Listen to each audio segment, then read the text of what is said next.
You save, it grows with the market, correct?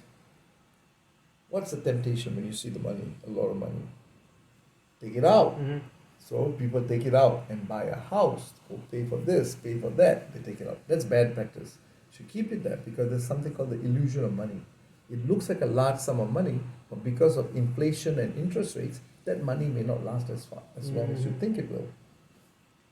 So you got to be very careful. I think for roughly for annuity program in Singapore, if you save $270,000, you'll get about 1,800 a month. 270,000, 1,800 Sing dollars a month is not enough to survive on 1,800. You need at least 3 times.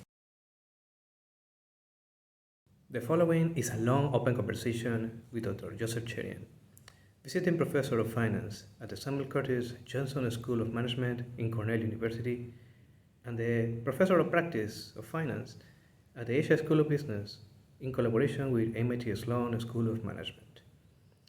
We got a chance to sit and talk about many topics like the principles of portfolio management, his early days in engineering towards finance, his time managing billions of dollars in Wall Street, his endeavors at the National University of Singapore, NUS, and also the Singapore Stock Exchange, SGX, his current fight for retirement funds for the young people, and his future work in both Malaysia and New York.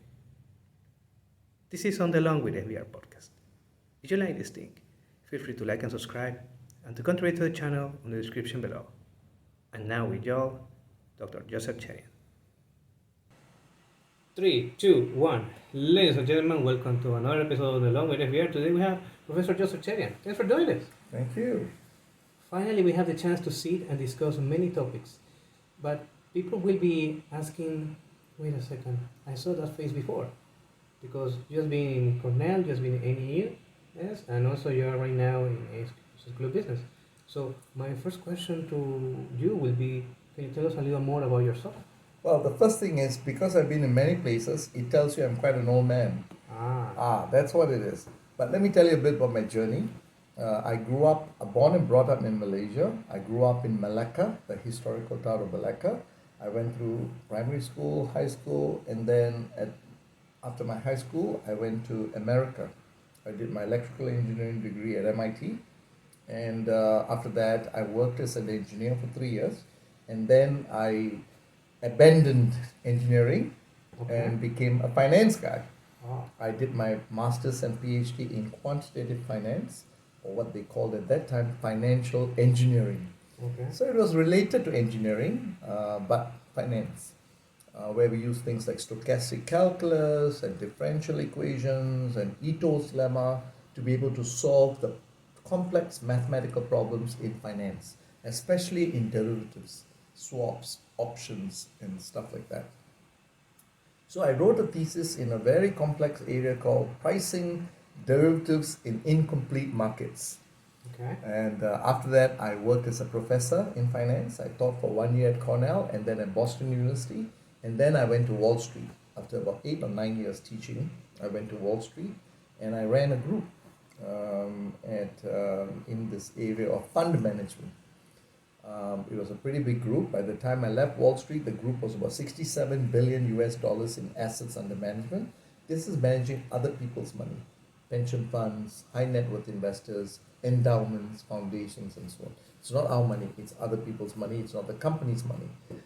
We manage it using hedge funds, mutual funds, and commingled vehicles and separate accounts. So various ways and vehicles we do to manage money. So it's been a long journey from Malaysia all the way to America. And then I did a turnaround, came back to academics in Singapore. That's NUS that you mentioned. I spent 13 years there teaching fund management, portfolio management, and things like that, risk management, and running a lot of programs, running a center, helping build the institution. I helped Singapore a lot. I was an advisor to the government of Singapore, especially in retirement services. And then after that, I got homesick. After leaving in 1982, I got homesick of Malaysia and for Malaysia, and I came back last year, as you know, to become your professor. Wow, so it's like a 40-year journey. That's correct. Now, you mentioned something about doing your studies in MIT, but I need to ask you because I'm also from an engineering perspective. What made you say no more engineering, let's do finance? What happened? Okay, when I went to MIT, it was a very theoretical and lab based. Okay.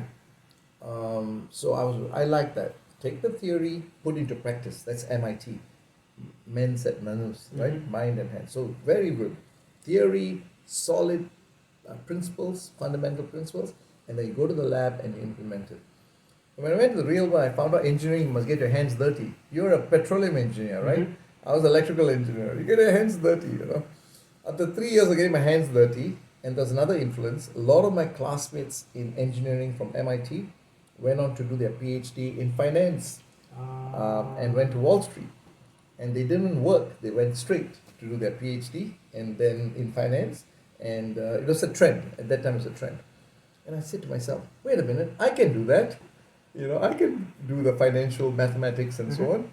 And they went to Wall Street, and that was a time in the 90s when people were, you know, grabbing all these PhDs in rocket science.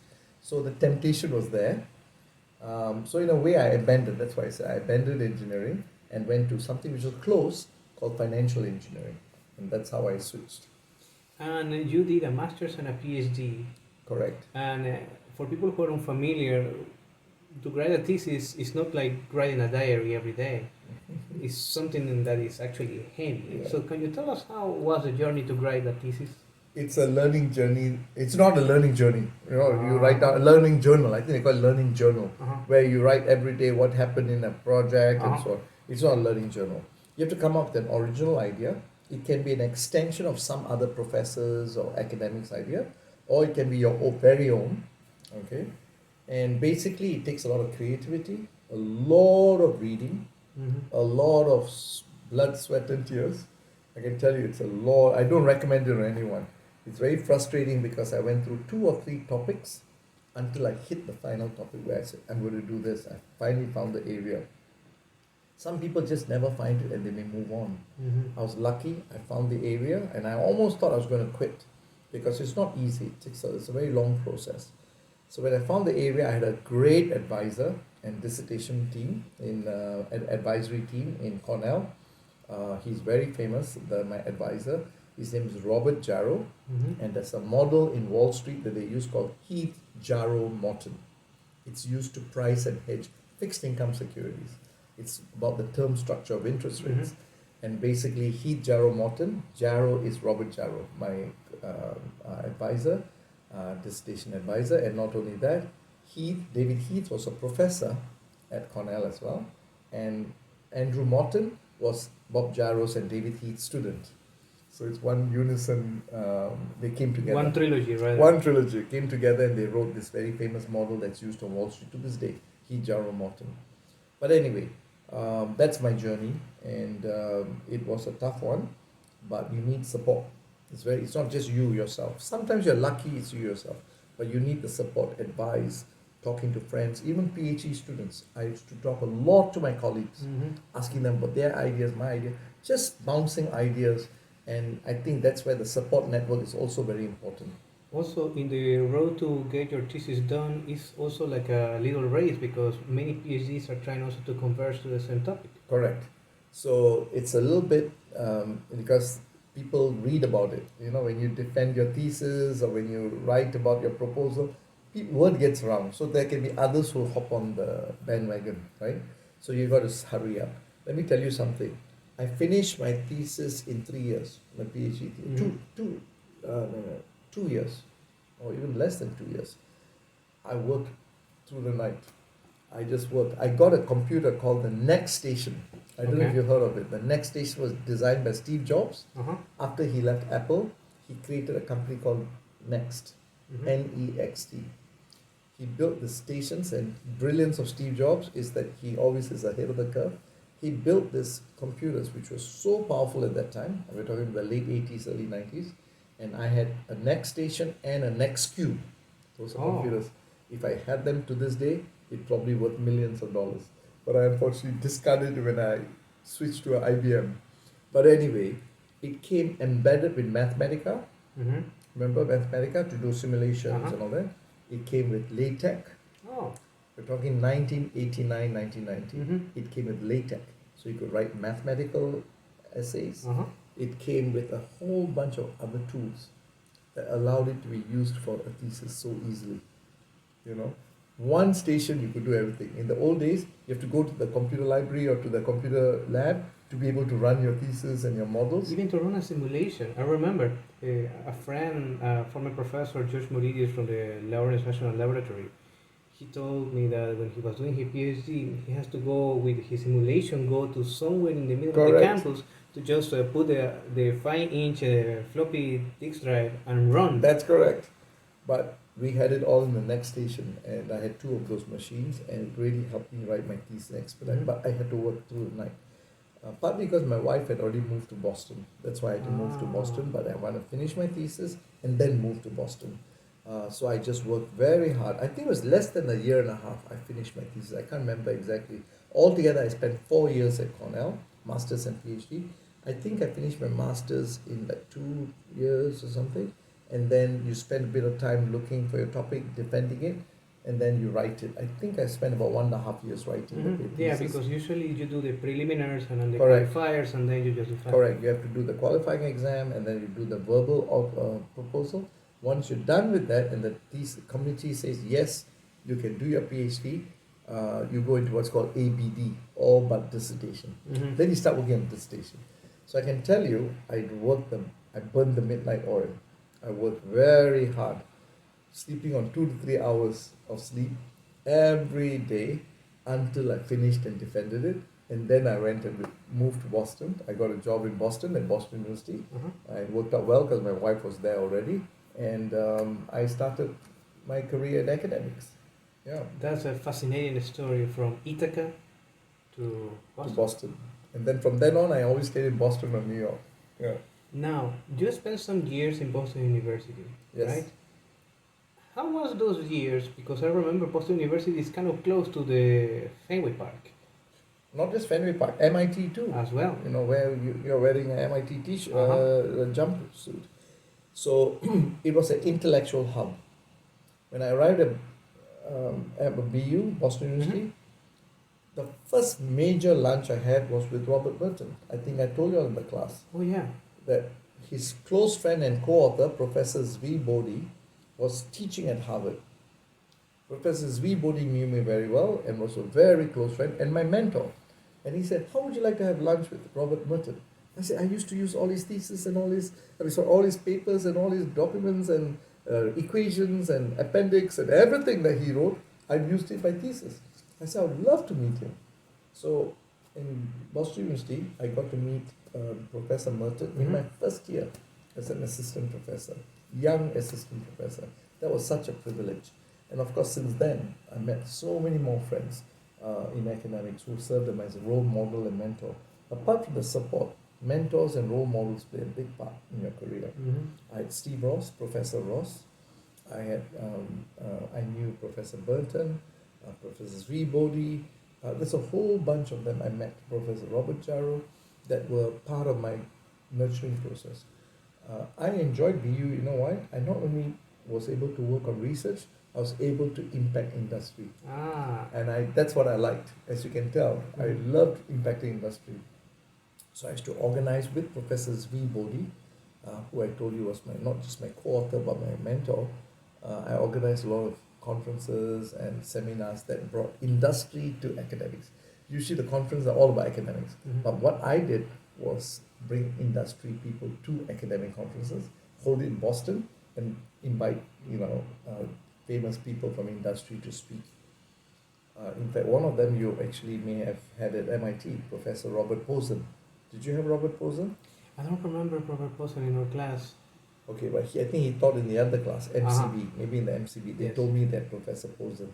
Professor Posen was one of my early speakers. You may not remember that, but he was the president of Fidelity. Oh, really? Yes, the big company called Fidelity. He was the president. I got to know him. I invited him to come and speak. And we were friends for a long time while I was in America. but I lost touch with him since I came back to Singapore and Malaysia, which was in 2010, 2009, 2010, and I lost touch with him. Then I heard about him through my students. They said they had Professor Posen at MIT. I said, Professor Posen, what's his full name? Robert Posen. I said, did he work at Fidelity before? They said, yes. And I said, how did Robert Posen end up at MIT? So then I looked up the website and I found that he's actually teaching at MIT.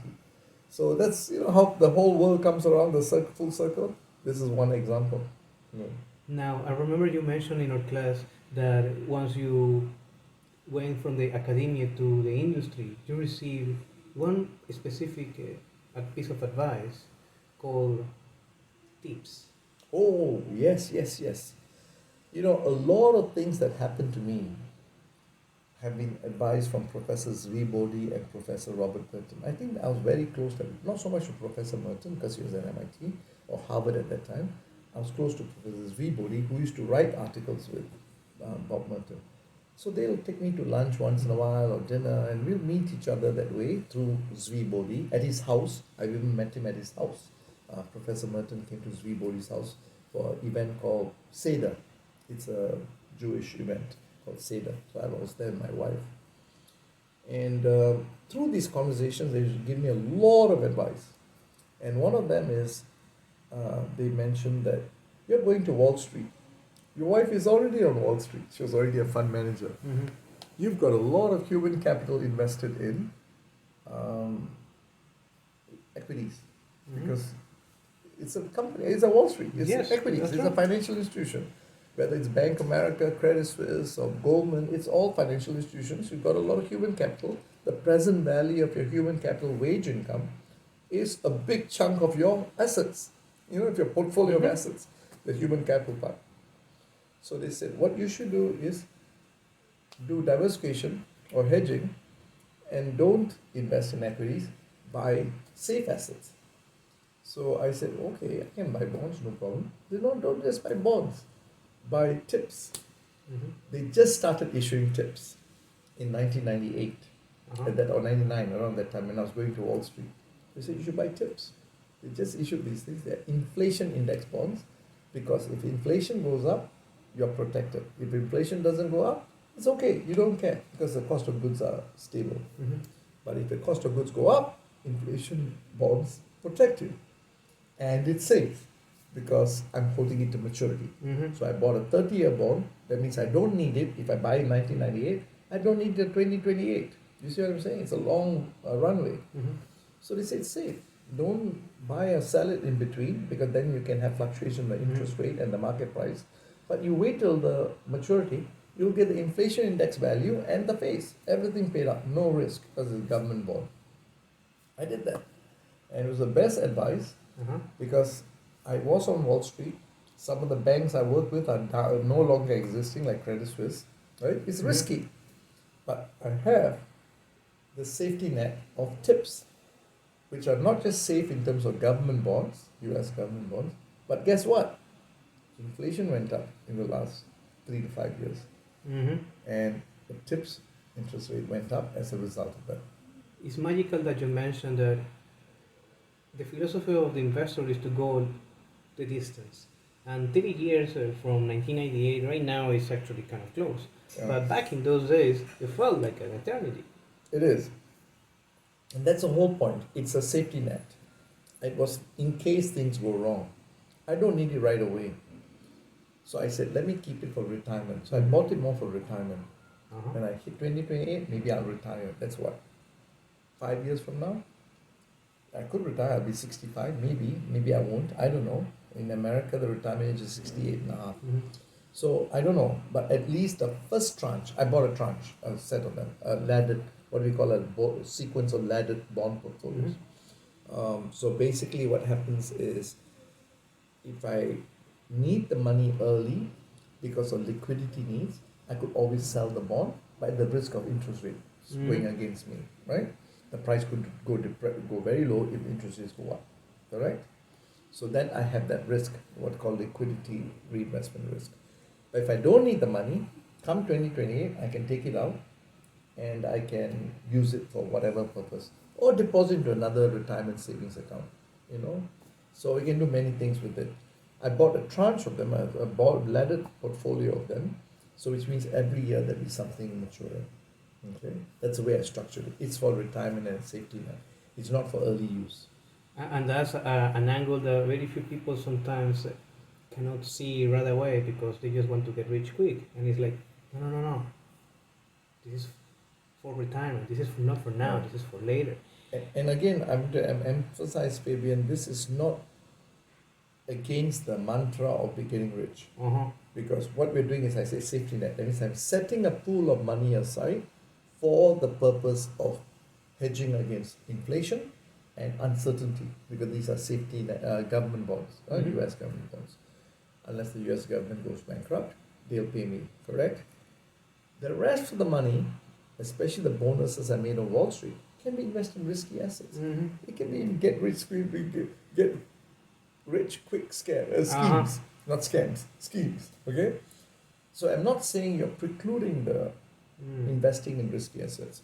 First, my goal, because I'm a bit risk averse, set aside money in case my wife and I both get fired. If there's a huge crisis in the financial markets, right? It can happen. And it's a very logical move. Yeah. So we did the safety net. After we had a safety net, we feel comfortable that that's enough to keep us going. If everything goes wrong, that will keep us going. Then only we invest in the, I don't want to say get rich schemes. I'm going to say riskier assets. Okay.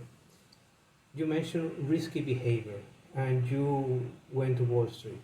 I remember you also mentioned about the bagel stories that don't buy the bagels outside, don't eat those outside when you have them here in the shop, or things like that.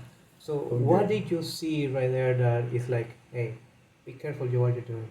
See, there are three things. I moderated a session with the chairman of Bursa, Malaysia, the exchange, the chairman, Tan Sri Wahid Omar, just a few days ago, 2 days ago, I think. And three things came up, which is what I always tell you all in class. He said the same three things, and he's a very successful manager. I respect the man a lot. I'm meeting him for the first time in person. I met him on Zoom and so on, but it's the first time meeting in person. When I talked to him and I kept the session in front of all the clients, we were sitting on stage. So I asked him a lot of questions and I shared my own experience. It was more dialogue than an interview. He said three things that always guided my life: integrity, intelligence or competence, humility. Humility. Okay, three things. Very, very important. When I came to Wall Street, it was the culture to accept big gifts, to drink wine, expensive wine, to buy expensive meals. And who buys it? You are the client to some broker. The broker buys it. You follow? You read about it. I'm not saying any secrets. You read about it in the papers. When they get caught, you read about it in the papers. You cannot do that because as a fund manager, as a stewards of the assets, you're a fiduciary. So you cannot be doing that because they can influence your results. They can influence the way in which you invest. Let's say a broker like, let's take a name, XYZ, comes to you and says, hey, I want to do the trades with you tomorrow. And you say, you'll be one of them I'll trade with. And he says, no, let's go for dinner. Let's go to this 3-star Michelin restaurant. Let's buy Petrus, the most expensive wine, 1998. Let's do a good meal. Let's enjoy ourselves tonight. You do that. You may be influenced. Tomorrow, maybe I should give it. He's a nice guy. He's a really sweet guy. Maybe I should give it to him. Okay? Even though he may not offer best execution for your client. You've got a conflict there. Yeah. Okay? So to avoid that kind of conflicts, when a broker, they want to meet you. They want to sell their capabilities to you. So when a broker comes to my office and I would like to meet your team and you to talk about capabilities, we can sell that block trade for you. 10 million shares, we can sell it for you tomorrow. Why don't you work with us? So they'll come. Normally what they do is they'll take us out for dinner. I said no dinners. I banned my entire team globally. Not in Switzerland, not in New York, not in Malaysia. New York, London or Zurich. 3 countries. Sorry, I didn't mean to say Malaysia. New York, London and Zurich. Okay? None of them can go. Okay? But I told them, you can ask the broker to buy bagels with cream cheese, New York is famous for bagel and cream cheese. Buy it from the bagel cream cheese shop, bring it over, and we can all eat together. No going out to Michelin star restaurants. All my staff will say, "Oh, come on, the other companies do it. They all go for dinner, they go get wine. How come we can't get it?" I say, "Because it's not right." So I did that even before the regulators came down hard. As you know, regulators came down hard in 2001, 2002 on people taking these kinds of gifts because they were influenced by that gift. They went to the more expensive broker because they felt an obligation to do that. But they're not acting in their fiduciary responsibility. So that's my bagel story that you're talking about. Yes. Yeah. That's a very insightful, especially to remember not the flavor of the bagel, but the spirit of the bagel. Correct. Going across that time, all of a sudden we arrive in 2008 and the global financial crisis. How were the dynamics during that time? Well, we never learn from history. In 2001, we had the dot-com crisis, right? It was such a disaster. People were putting money into all this crazy, non-revenue generating, eyeballs based. You have 10,000 eyeballs, you can get funding, ample funding. And they were not lean. They were just blowing money away, high cash burn rates. All those excesses went away with the dot-com crisis crashing, right? Only Google, is it Google? Amazon, one or two only survived. Yeah, I remember Oracle as well. Oracle survived. Most of the others failed, okay? And then 2008, 2009, more excesses. People thought markets will never go down. They just kept going up and up. It was a bubble. And the standards got more lax. Whenever the economy is growing, whenever everything is hunky-dory, the machinery is running, and you have growth in the economy, you get relaxed. You begin to get sloppy. You begin to get greedy and say, how can I make more money? I made X million, I want to make 10x million, things like that. So repackaging things that were toxic into AAA rated, mis-selling, all kinds of stuff going on. Complex securities, complex derivatives, not meant for hedging or risk management, meant to speculate and mislead someone. They call them structured products. All good. I did my thesis on that. I know they are valuable if used correctly. If misused, they can be very badly done. So we had a repeat of that in 2008. When the crap hits the fan, everything collapses. So 2008 with Lehman and all that, because Lehman was one of those big issuers of these toxic and complex securities, it all came crumbling down. But we never seem to learn. Again, we've had a period with crypto and all this stuff, all kinds of bubbles. If not for the pandemic, which slowed things down a bit, we would have just gone through the roof again and had another major big crash. But now it's hard to see because we have more geopolitical risk than ever before. Things are difficult, supply chain disruptions. We've got inflation through the roof as a result. There's a lot of uncertainty in the world right now. There was a time in Manhattan. Lower Manhattan is where Wall Street is. What made you say it's time to go to Singapore?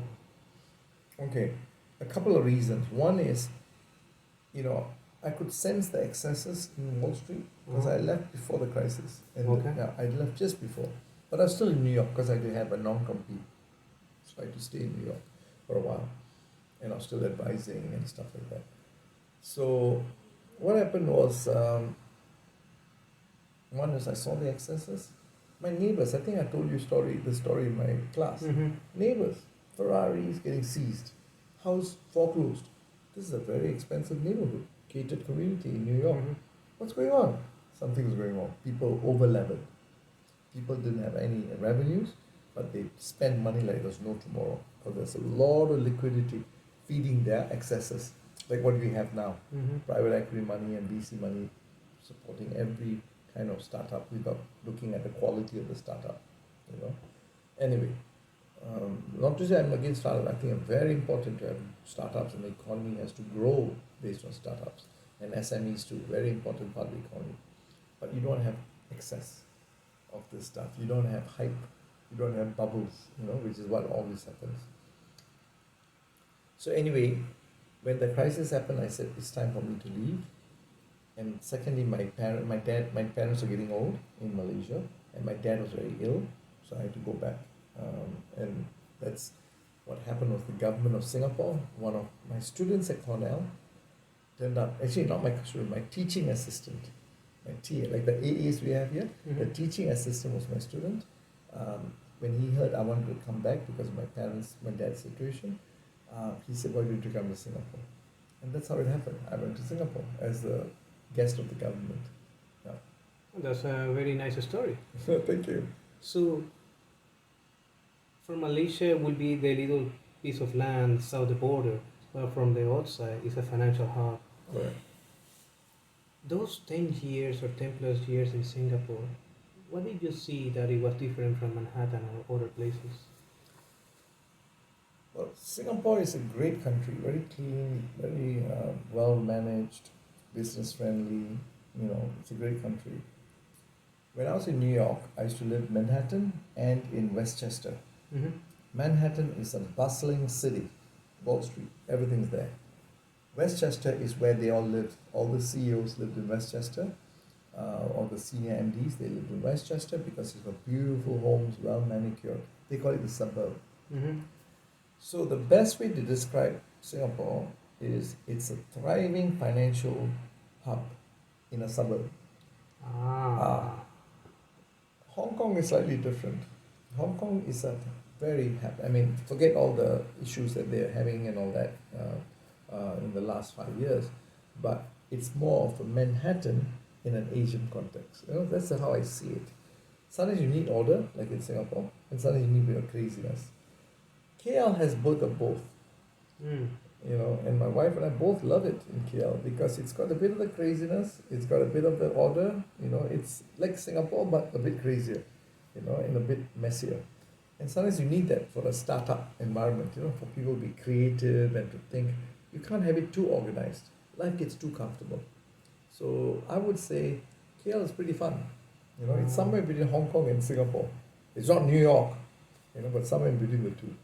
Personally, I can support that as well because I visited Singapore, very nice, and I also visited Hong Kong, also very nice. I felt the quote of Life in the Big City by Tim Dillon, who was a trader in New Jersey. That yeah, you experience that in Manhattan. You also feel that as well in Hong Kong, and here in KL, I see the ivory. I see. For some people, it can be a little too peaceful. And it's like, well, if you consider KL too peaceful, treat it like a time that you want to heal yourself. If you want to go to combat in other places around the world, come here, heal, and then go back again. Right. But I think in Singapore it's even easier to heal because it's even safer, quieter, and so on. A bit, maybe for some people, a bit too quiet. You know? Yeah. But it's a happening place. It's a financial hub, it's a cultural hub, it's a tourism hub. But I think Malaysia, Indonesia, Thailand, you know, it's a bit crazier. And some people enjoy the craziness. And if you like craziness, and my wife and I are quite comfortable in KL. We actually quite enjoy it a lot. I am Malaysian, but my wife's not Malaysian, but she loves KL. You know, she feels it's a very, very vibrant place and stuff. But anyway, that's how we feel. In US, and how was the experience that you got there?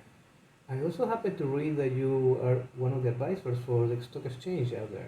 Oh yeah, I used to advise the stock exchange. I still do. In fact, just today I was writing some emails with them. That's called SGX. Great people, great friends. I made a lot of good friends in Singapore, from the sovereign funds, you know, the sovereign government funds, to SGX, to MAS, to all these institutions. I made some great friends at NUS as well, at my business school. Just made some lifelong friends there. Some of them came to visit.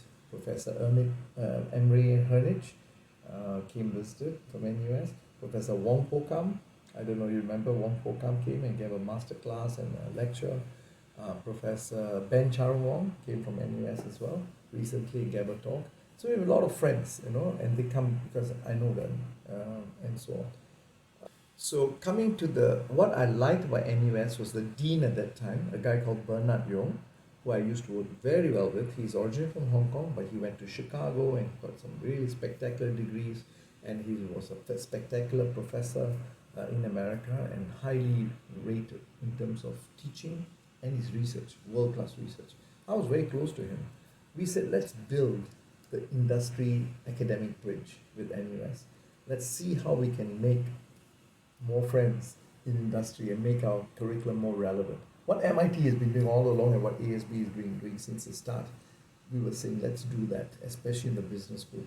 So that's how all the links with Temasek, GIC, MAS, CPF, SGX came about. Because our dean, and with my help, encouraged reaching out to industry and seeing how your research can impact practice, which is what MIT does, right? It's all mind and hands and so on. So I think that's what was the differentiating point. That I came back. If the dean was not there and was someone who didn't really care about the outreach, I think it would have been a different experience. I'd probably go back to America because I really liked interacting in industry, as you can tell, from a young age. But he allowed me to do that, and we did a lot of pitching together to government, to industry, to sovereign funds. We used to do it together. He and I would go out there. It's fun to have a partner, go out there and pitch, talk to prime ministers, deputy prime ministers. I really enjoyed my time there during that period when Bernard was the dean, Bernard Young. So we really clicked together, and we're still friends. He's planning to visit ASB at some point.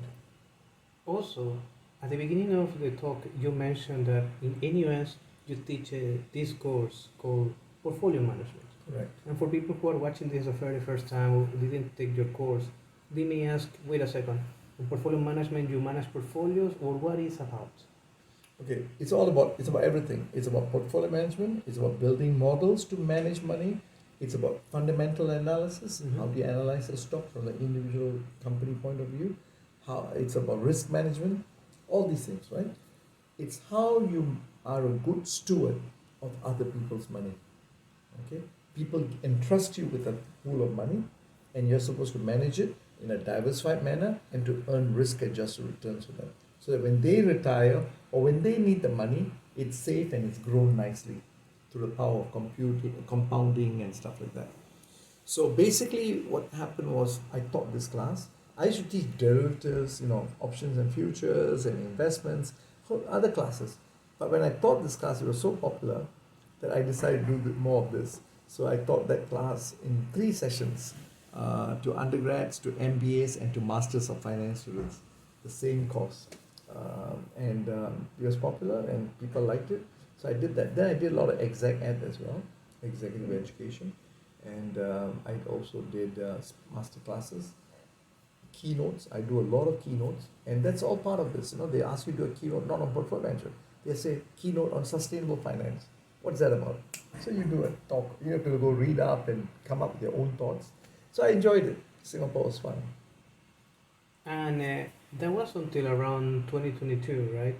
And then you decided to cross the border to Malaysia. From afar, people will say, if you are in Singapore, stay in Singapore. But you decide to cross the Rubicon. So what happened? So Fabian, nothing is planned in life according to an order. I don't have a grand vision and strategy where I'm going to be, I know generally where I'm going. And then what I do is I make the best of what I can. I do the best I can wherever I am, whether it's in Hong Kong, Timbuktu, Caymans, Malaysia, Singapore, New York. Do the best you can. Given the circumstances, excel. If you can make the institution better, make it better. So that's my style. I think you know that from just dealing with me. Now that said, the pandemic changed things. So my father passed away. After I came back from Singapore, because I told you he was sick, he passed away. About 2 years after I arrived, he passed away, 1.5, 2 years. My mom was alone in Malacca, Malaysia.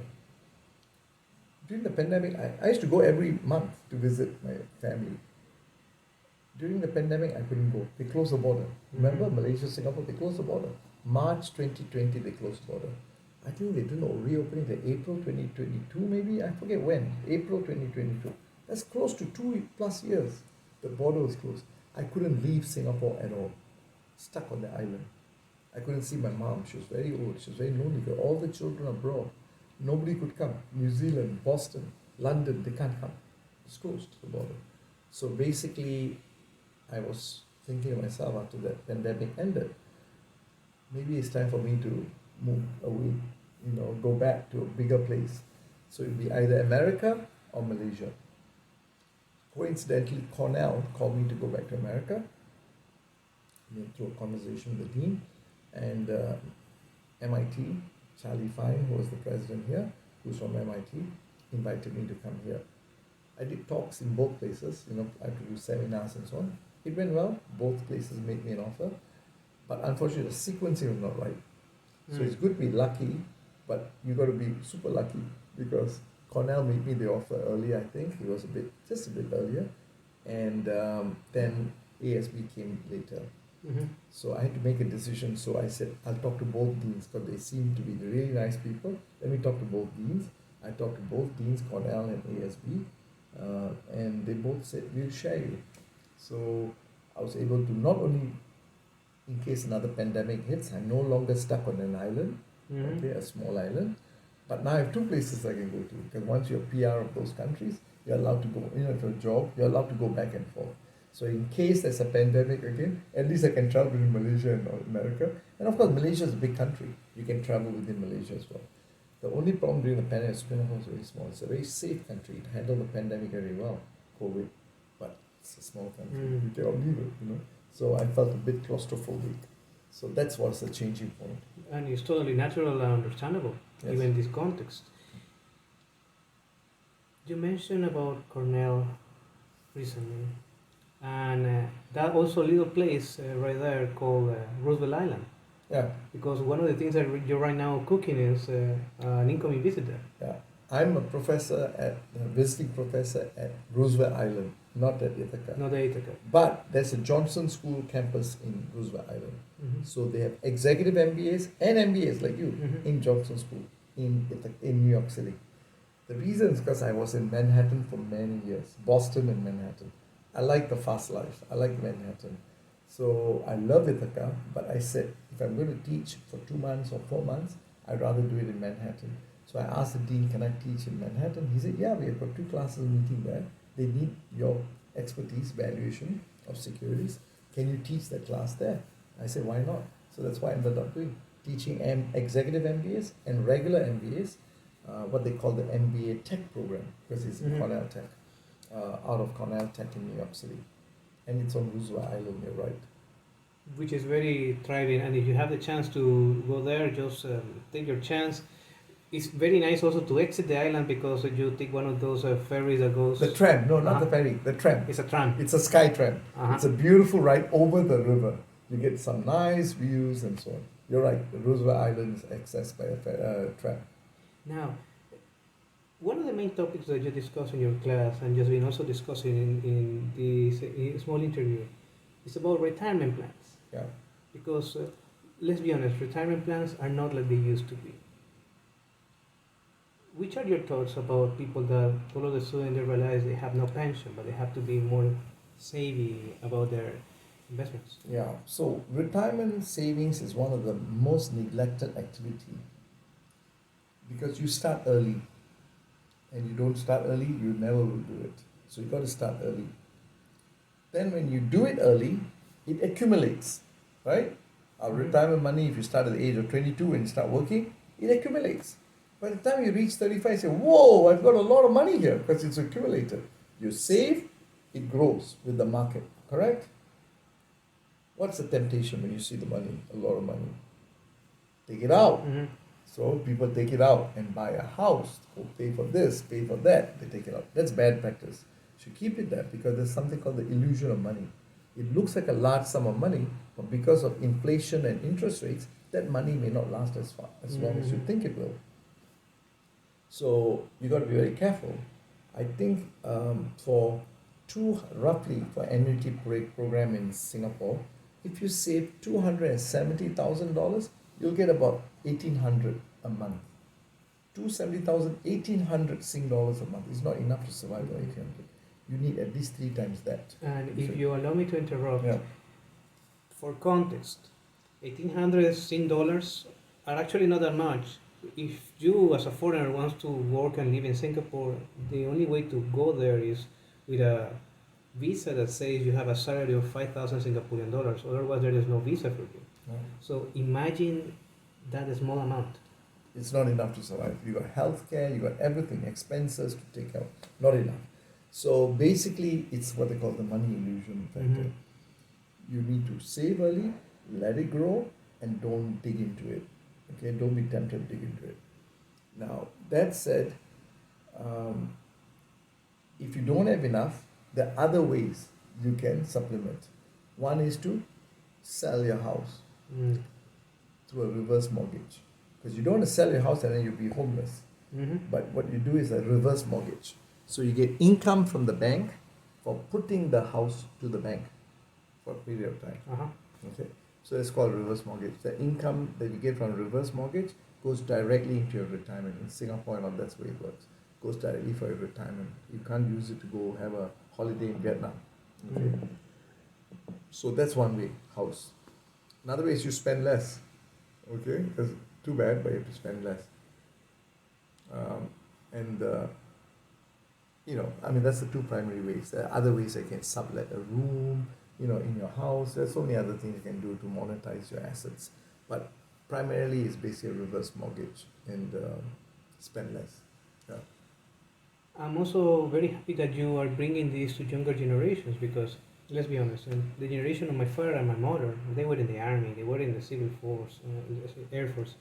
They got pensions. Yes. But the people who are right now, for example, the militaries in the U.S. Army, No you need to pensions. make 20 years just to get a half of your Yes. salary. Or people in India that they get no salary, no pensions. No pensions. And it's like, It's bad, yeah. In the old days, you're right. They used pensions, and there was a way in which you can prop yourself. In fact, my parents all got pensions from their work. But now, you can't get that. Everyone's gone to what's called defined contribution plan. Defined contribution. And that's in the 401k, CPF, EPF, and so on. So the way you convert that to a pension is you save enough. When you reach a certain age, you look at accumulated sum and you tell the government, can I buy an annuity from you, a life annuity? So that's what Singapore allows you to do. They not only allow you to buy a life annuity, it's for life. Let me see. As long as you live, you will have the payout. And not only that, the payouts are very generous. Very generous payouts because it's government run. You can't get such payouts from AIG or other. So the name of the game is to remain healthy. Yes, correct. So so retirement is very important. Tell all your viewers, make sure you save early, save smart, don't dig into your retirement pot, don't pay too much fees for your retirement, don't pay fees. It's pay minimal fees and don't pay sales loads, the commissions, the brokerage commissions. In some countries, those are all banned. You can't have too much fees, you can't pay sales load, it's all banned because they want to make sure you have enough for retirement. You mentioned about fees, don't pay too much fees, but at the same time, I have to remember that in certain hedge funds you have to pay the 220 or the 350. Yeah. So, how do you do the diligence to say this is a good portfolio manager, it's worth to pay this amount, or no, I don't want to go there, I'll prefer this ETF? It's very hard. It's if you don't have any specific knowledge, go to an ETF. That's what I tell all my clients. Go to a low-cost ETF. But if the fund manager has a good track record, he shows good performance, long track record, you can try him out or her out. There's no harm. But otherwise, just go to ETF, the easy strategy. Now, there are going to be some viewers right here who wants to become the next David Teppers or the next Steve Cohen's, and they may ask, well, I feel this thrill of assembling my own portfolio. Do they need CFAs? Not really. I mean, you can read a book about investments and diversification, but read academic books, not popular books, so you understand the theory of investing. There's a whole bit of diversification and all that you need to understand. So you don't need to be a CFA. If you're going to the industry, in asset management especially, I recommend you do a CFA. Yeah.